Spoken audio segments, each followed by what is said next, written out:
Vocês sabem realmente o que é idolatria? Eu gostaria que vocês assistissem esse vídeo do pastor Eliseu trazendo uma resposta a um jovem católico em resposta ao catolicismo sobre o significado da idolatria. Então assista esse vídeo e eu vou te trazer uma explicação realmente do que é o significado da idolatria. O catolicismo precisa se despertar para isso. João escreveu no capítulo 5 para fugirmos dos ídolos. Mas o que é ídolo? À luz da Bíblia, qualquer pessoa ou objeto ao qual é dado louvor ou é invocado como Deus, ou lhes são atribuídas características divinas com ou sem o consentimento e aceitação. Qualquer coisa, pessoa que tome ou diminua a honra devida ao único e verdadeiro Deus.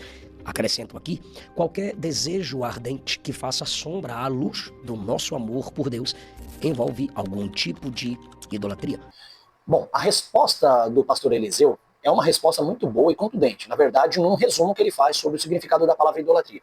Só que uma questão que eu gostaria de abordar com vocês aqui. Será que só o catolicismo, nas suas visões e entendimentos sobre canonização, santos, imagem e as suas formações, como utilizou até o Evangelho de João para dizer nesse debate público deles, realmente só isso é a idolatria? Será que dentro do cristianismo não há uma idolatria quando se faz uma assimilação ou quando faz uma mistura de paganismo, de mistura de celebrações, festas de deuses em relação a Deus? Será que isso também não conta como idolatria? Vê comigo aí que eu vou te passar sobre o que está escrito, começando, por exemplo, em Deuteronômio capítulo 5, do versículo 7 ao 9. Vamos lá, olha só.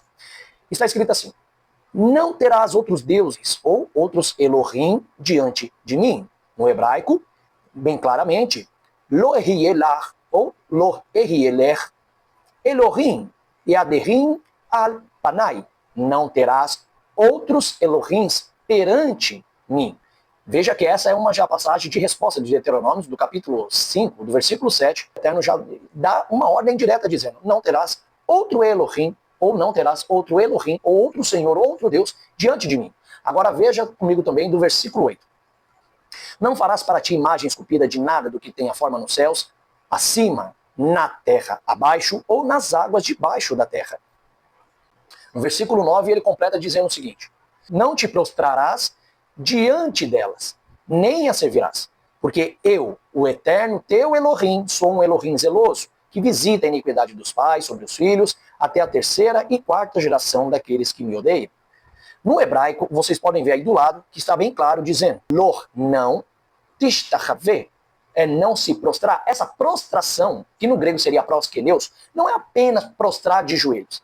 É você prestar uma reverência cerimonial ou cultual a um ser, um objeto, como se fosse um deus. Esse é o significado no hebraico de prostrar. Continuando, ele ainda diz no versículo 9, Lahem, velor ta'avedim, e vocês não os servirão, ou não servirão diante deles, que Anohir Adonai, Elohecha El Kanar, porque eu sou o eterno teu Deus, um Deus zeloso, ou como está escrito, porque eu, o eterno teu Deus, sou um Deus zeloso. Esse servir é claramente ensinado pelo Criador de uma forma de não prestar nenhum serviço ou adoração a esse ser como igual ou acima de Deus. Que isso também é avodah zará, isso também é idolatria.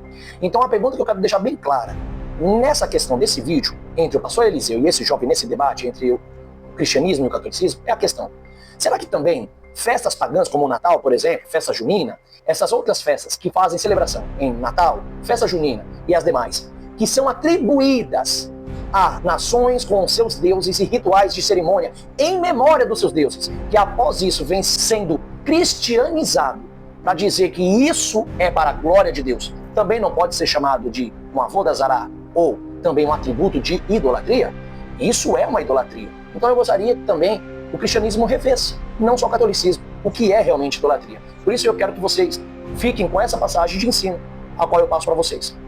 Além de Deuteronômio, capítulo 7, versículo 7 ao 9, diz que, embora esses versículos destaquem o amor de Deus e a sua fidelidade em manter a aliança, o contexto de Deuteronômio 7, como um todo, é uma ordem severa contra a mistura com outras nações e seus deuses. O versículo 3 ao 5 proíbe casamento e alianças para que o coração do povo não sejam desviados para servir outros deuses. O versículo 25 ao 26 ordena a destruição de imagens esculpidas e proíbe levar qualquer coisa abominável para dentro de casa, para que a pessoa não se torne amaldiçoada como o objeto. A mesa de Cristo também, Paulo vai ser bem claro, em 1 Coríntios capítulo 10, versículo 21, onde na mesa de Cristo, Paulo ele vai ser bem enfático também, em 1 Coríntios capítulo 10, lá do versículo 21, que ele vai dizer o seguinte: não podeis beber o cálice do Senhor e o cálice dos demônios. Não podeis participar da mesa do Senhor e da mesa dos demônios. Isso aqui é claramente dentro do contexto, Paulo dizendo que estavam pessoas participando de banquetes idólatras na cidade de Corinto, prestando reverência a certos tipos de deuses, a qual, ao mesmo tempo que eles eram convertidos através de Jesus ao Deus de Israel, passavam também a participar das festas e celebrações como a ceia ou a Pêssar, no templo de Yeshua, no templo de Paulo, celebrando na mesa de Cristo. E aí Paulo vai dizer, aqueles que comem na mesa de Cristo, não pode comer na mesa de demônios, porque isso é avodah zará.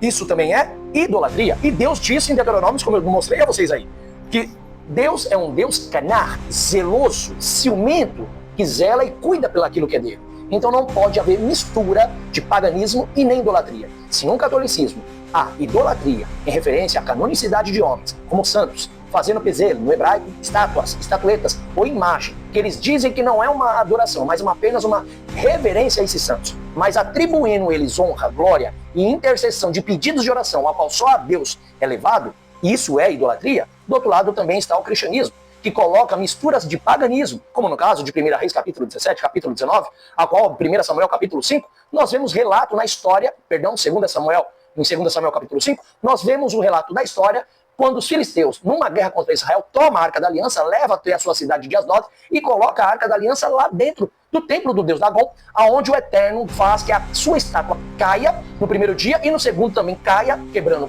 a cabeça e os dois braços da estátua, mostrando que o Senhor não pode ser misturado, assimilado ou comparado a idolatrias pagãs. Então, da mesma forma, o crente, o cristão, ou seja ele o judeu, tem que aprender que o Deus de Israel não se mistura com o paganismo, não se mistura ou se assimila com coisas convenientes aos gentios e aos seus ídolos, que também é essas festas de celebração. Então aí está a resposta que eu quero trazer também, não só ao jovem do católico, mas também ao pastor Eliseu. Shalom, Deus abençoe.